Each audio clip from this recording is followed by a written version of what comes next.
안녕하세요. 마데테스의 사는 이야기 마데테스입니다. 오늘은 자폐 판정 시 부모가 알아두면 좋을 것들에 대해서 좀 얘기해 보려고 합니다. 부모님들은 다 아시잖아요. 우리 아이가 정상 아이보다 좀 남다르다는 것을 태어나고 나서부터 몇 개 알게 돼요. 이름을 부르는데 대답을 안 한다든지, 눈을 못 맞추다든지, 등등등의 증상들이 인터넷, 구글, 어디 찾으시면, 이분 네이버 같은 데 가시면, 그런 카페들도 많고요. 그런 장애에 대한 인포메이션을 나눠주는, 그런 기초 상식들을 나눠주는 웹사이트, 유튜브들도 엄청 많습니다. 물론 제가 의사가 아니고, 저도 부모이기 때문에, 저도 어디 나온 기사를 쉐어할 수밖에 없습니다. 그러니까 제가 오늘 나누는 얘기는 기사에 나와 있는 얘기를 쉐어하는 거니까요. 알아두면 좋을 것 같아서 제가 한번 나눠보는 겁니다.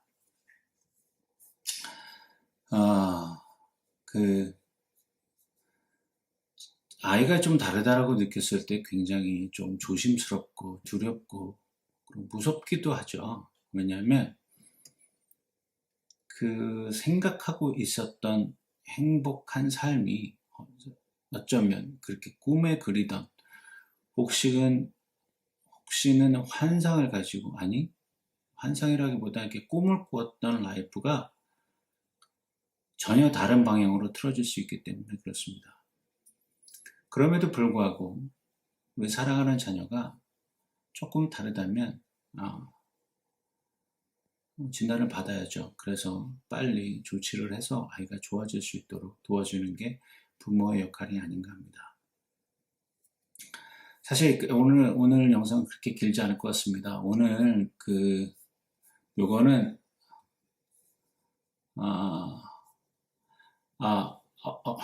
어티즘 패런팅 매거진 126호에 나와 있는 기사고요. 그 중에 지금 방금 말씀드린 대로 자폐 진단 시 부모가 알아두어야 할 것들에 대해서 얘기합니다. 사실 부모만큼 잘 아는 사람이 없죠. 우리 애가 좀 다르다. 좀 느낌이 다르다. 저의 아이가 진단받을 당시 2011년과 2013년 이후는 조금 많이 달라졌습니다. 왜냐하면 장애 진단 통계와 편람이라는 DSM-4, 저 아이가 받을 때만 해도 DSM-4였습니다. 근데 2013년에 이것이 개정이 되면서 DSM-5에는 아스퍼거 신드롬이라든가 이렇게 짜잘하게 붙었던 내용들이 다 없어졌어요. 그래서 이걸 통합해서 어티즘 스펙트럼 디스오더라고 한 분야로 다 묶여 있습니다. 그리고 자폐는 자폐입니다. 마일드인지 모데레이트인지 시비어든지 그냥 자폐는 자폐로, 다만 서비스의 용도와 양에 따라서 그게 이제 좀 달라지는 거고요. 그러니까 마일드로 받은 애들은 보통 경계성 장애, 즉 보더라인이라고 그러죠. 영어로 하면 보더라인에 있는 친구들은 거의 정상 아이와 일반 학급에 들어가서 공부할 수 있는 정도의 지능과 행동이 되는 아이들입니다. 다만 이 아이들은 소셜이 좀 어렵죠. 다른 사람과 대화에서 좀 불편함을 느끼는 그런 정도. 그럼에도 불구하고 일반 학급의 수업이 가능한. 그리고 모더레이시라고 하면, 그러니까 단순하게 얘기하면 그냥 일반 학급과 특수교육, 한국말은 특수교육의 스페셜 니즈 반이니까요. 거기를 왔다 갔다 합니다.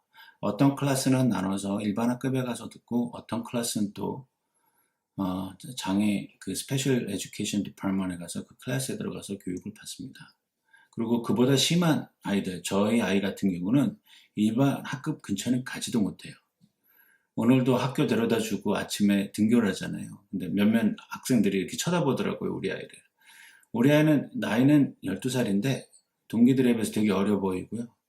이게 지능이 발달이 안 되고 육체적으로도 동기들보다 좀 작고 그렇습니다. 그래서 아이가 이렇게 손을 들고 팔짝팔짝 뛰니까 좀 이상하게 쳐다보고, 다행히 저도 이제 그거에 대한 개의치 않기 때문에 그렇습니다. Anyway, 저희 아이 같은 경우는 그냥 일반 스페셜 에듀케이션에만 속해서 거기서만 교육을 받고요. 어쨌든 여러분들의 아이들을 이상하다 그래서 발달 전문이라든가 정신의학과 선생님들을 만나게 되면 미국도 굉장히 시간이 오래 걸린다 그래요. 그래서 시간을 오래 걸려서 진단을 받고 나면 그 사람들의 진단 기준은 아까도 말씀드렸지만 장애 진단과 통계 기준에 의해서 아이를 진단을 하게 됩니다.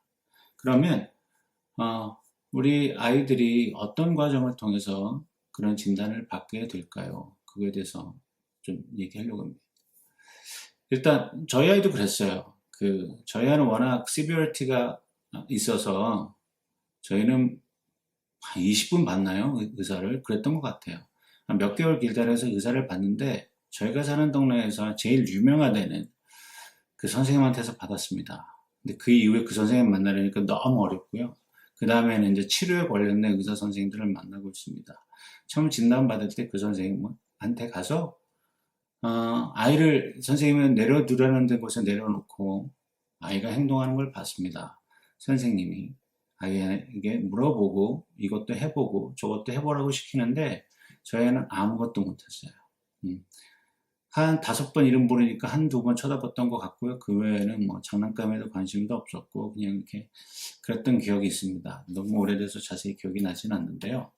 그거를 직접 테스트라고 합니다. Direct Testing이라고 하더라고요. 이 책에 보면 그렇습니다.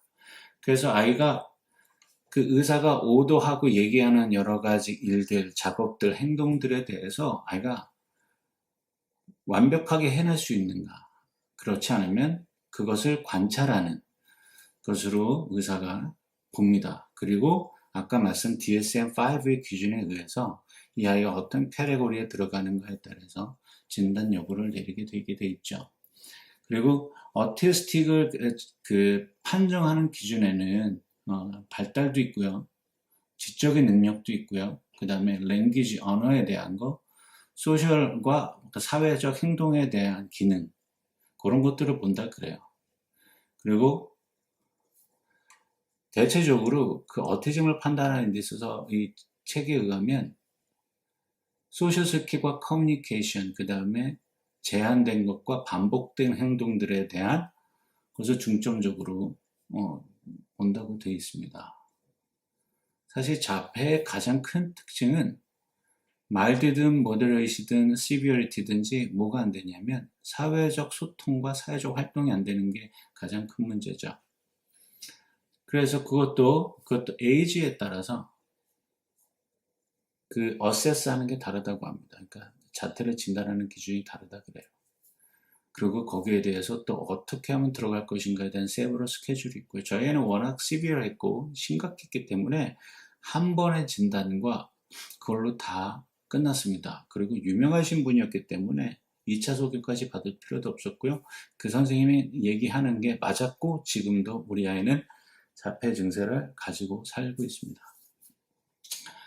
물론 여러 가지 메저먼이 여러 가지 있다 그래요. 뭐 베일리 4, 뭐 WAJ 그거를 판단하는 기준이나 북들이 여러 가지가 있고 그 테스트들이 여러 가지가 있어요. 그러니까 우리가 알지 못하는 많은 것들이 있습니다. 그래서 그걸 기준으로 의사들이 우리 아이의 행동이나 이런 것들을 보고 자폐로 진단을 하는 거죠. 두 번째는 indirect testing이 있습니다. 간접 테스팅이라는 게 있어요. 이게 뭐냐면 저희는 지금도 하고 있습니다. 학교 IB 때도 해야 되고요. 지금도 하고 있어요. 뭐냐면 부모님 혹은 아이를 돌봐주는 사람으로부터 질문지에 답을 하게 되어 있는 거죠. 아이들은.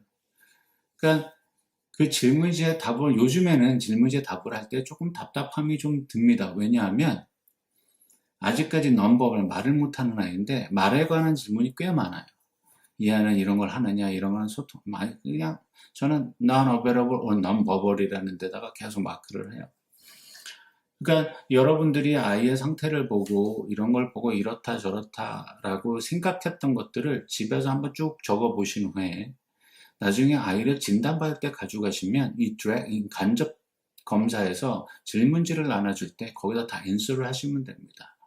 그러니까 간혹 우리 아이의 증세에서 긴가민가하고 갸우뚱할 때 있거든요. 그때는 이전에 내가 써놨던 걸 보면 정확하지. 오늘은 우리 아이가 이런 것을 했었고 이런 거에서 못했었다. 이런 등등등. 써놓으시면 인디렉트 테스트 간접적 검사에 있을 때 많은 도움이 된다 그래요. 여기도 그런 거 테스트지의 질문에 답한 것을 다 기준으로 이거를 매기는 레이팅 스케일이 있습니다. 그러니까 종류가 여러 가지예요. Childhood Autism Rating Scale도 있고요. Autism Spectrum Rating Scale ASRS라는 것도 있다 그래요. 지금 이 책에서는. 그 다음 Autism Diagnosis Interview Rate Revised 뭐 이런 차트에 그 내용을 접목시켜서 점수가 몇 점이 나오는가, 뭐 어쩌면 어느 카테고리에 들어가는 거를 분석을 해서 그 아이가 자폐 진단을 받는다고 내린다고 합니다. 그러니까 사실은 우리가 자폐 진단을 받는데 우리가 생각하는 것보다 더 복잡한 그 스케일과 여러 가지가 있어요. 그러니까 거기에 묻혀서 하는 거기 때문에 그래도 미국은 아직까지는 제가 경험하고 만나본 의사나 닥터들이 약간 불성실한 분도 없지 않아 있어요. 다 성실하고 다 열심히 하시는 분들은 아니었다라는 겁니다. 제 경험상 제 아이를 볼 때. 그럼에도 불구하고 그런 분들이 내리는 진단, 그분들이 했다라는 것은 여러분들이 답한 것과 그분들이 observation, 그러니까 관찰한 것을 중점으로 이런 스케일 차트, 그러니까 이런 점수를 매길 수 있는 어떤 차트에 넣어서 그걸 기준으로 하는 거기 때문에 저는 그렇게 틀리지 않다. 뭐 인간이기 때문에 실수할 수 있겠죠. 그래서 틀릴 수도 있지만 저의 경험이나 주변의 많은 경험들을 이렇게 들여다보면 그닥 틀리지 않음을 알 수 있습니다. 그리고 요즘에는 앱이 또 발견됐다 그래요. 어플리케이션이 그러니까 개발이 돼서 FDA에서 그 어플리케이션을 승인을 해서 의사나 클리니션들이 그걸 가지고 사용해서 애들의 자폐 진단을 내릴 수 있도록 했다는 뉴스를 접한 적이 있습니다. 그러니까 자폐 진단 기술이 계속 나날이 발전하고 있어요. 그래서 오히려 아이들의 자폐율이 더 높지 않은가라고 생각이 들기도 합니다. 어쨌든.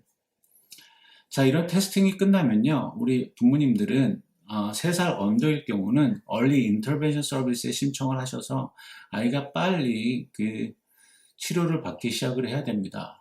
그거는 Early Intervention 그 프로그램은 로컬에 있고요. 로컬 퍼블릭 스쿨에도 있고 있습니다. 그러니까 3살 어릴 때 리저널 센터, 그러니까 각 지역에 있는 리저널 센터에다 문의하시면 아이가 받을 수 있는 서비스나 혜택이 있다고 생각합니다. 그 다음에 그것도 또한 학교 디스트릭에서도 할 수 있게끔 어떤 프로그램들이 있다고 합니다. 저도 지금 잘 기억이 안 나는데 어렸을 때 우리 아이가 그런 걸 다 받았던 것 같아요. 그러니까 진단받았다고 좌절하지 마시고 아이를 빨리 학교에 치료에 인게이지 하시는 게 더 좋습니다. 그리고 아이가 의심 증상이 보이면 빨리 의사를 예약을 하시고 검사를 받아보시고 아이가 자폐이다 아니다를 진단받으셔야 마음에도 불안도 해소되고 또 무엇을 어떻게 해야 될지 결정도 내릴 수 있다고 생각합니다.